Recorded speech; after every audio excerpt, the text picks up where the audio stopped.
Welcome to the Explainer. Today we're diving into a lesson that, on the surface, looks like a simple 6th grade English concept, but as we'll see, it quickly blossoms into a really profound way of understanding the people all around us. You know, it's a question we all kind of wrestle with, right?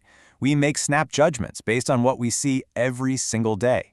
But this whole explainer, which is drawn from a pretty unique curriculum, really challenges us to look past that first glance.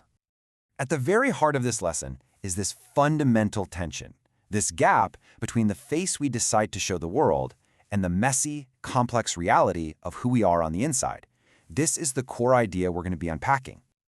Okay, so let's jump right into our first section. No beating around the bush here. It's all about this idea that people, just like the characters you read about in a book, are always way more complex than they first seem. The source material basically argues that true understanding only begins the moment you really acknowledge this duality. The real skill, whether you're reading a book or just living life, is learning how to see both the part that's visible and the part that's hidden. So how do we actually analyze these two different sides? Well, the lesson gives us some specific vocabulary for it, the actual tools for learning how to see deeper. First up, you've got your external traits. And honestly, these are the easy ones. This is all the surface level stuff. What someone looks like, what they say, how they act. It's all the data you can pick up with your eyes and ears. And then you've got the internal traits.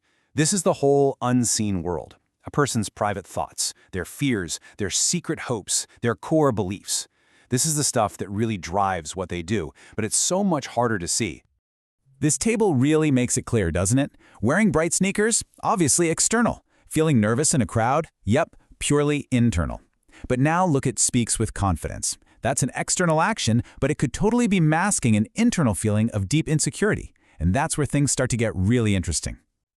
So it's one thing to know the difference between these traits, right? But the real question is, what do we do with that knowledge? This next part is all about application. How to go from just defining traits to actually analyzing them.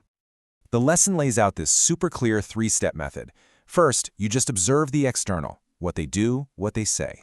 Second, you start to make some educated guesses about the internal, what they might be feeling or what they want. But the real magic is in step 3, connecting the two. You know, asking why does a character who feels deeply insecure on the inside constantly tell jokes on the outside? Answering that, that's how you unlock their whole point of view. And this right here is the moment the whole explainer makes its most important leap. Because this entire framework we've been talking about, it isn't just for analyzing some character and a story. It's presented as a tool for understanding the real people in our lives. And this is where it gets real. We're challenged to apply this thinking to our own world. That person who's always quiet, maybe they're not bored. Maybe they're shy but have incredible ideas. The one who's laughing all the time, maybe they're not just carefree. Maybe they're using it to hide anxiety. This is that huge gap between perception and reality. So, why does all this matter so much? Well, this is where the source material shifts from being just a cool intellectual exercise to something more like a moral one. It grounds this way of seeing in a really specific spiritual philosophy.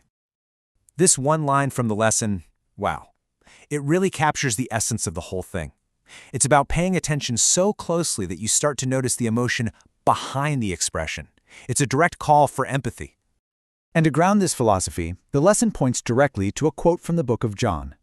It's presented as the core instruction, to actively force yourself to look past the superficial stuff and try to make a deeper, more truthful judgment. So, the lesson drawn from that verse is pretty straightforward. The outside can be completely misleading. According to this philosophy, the genuine truth of who a person is, their character, their struggles, their real value, that stuff resides on the inside, in the heart. And here it is, the ultimate takeaway from this whole lesson. It frames this deeper seeing not just as an act of kindness, but as a way to actually witness something profound, maybe even miraculous, that's happening inside another person that you would otherwise completely miss. Now, a lesson this specific doesn't just come out of nowhere. To really put it all in its final contexts, let's zoom out and take a quick look at the educational philosophy that created it in the first place. The source of this lesson, HeroesMart Academy, runs on this core belief that you just can't separate education and morality.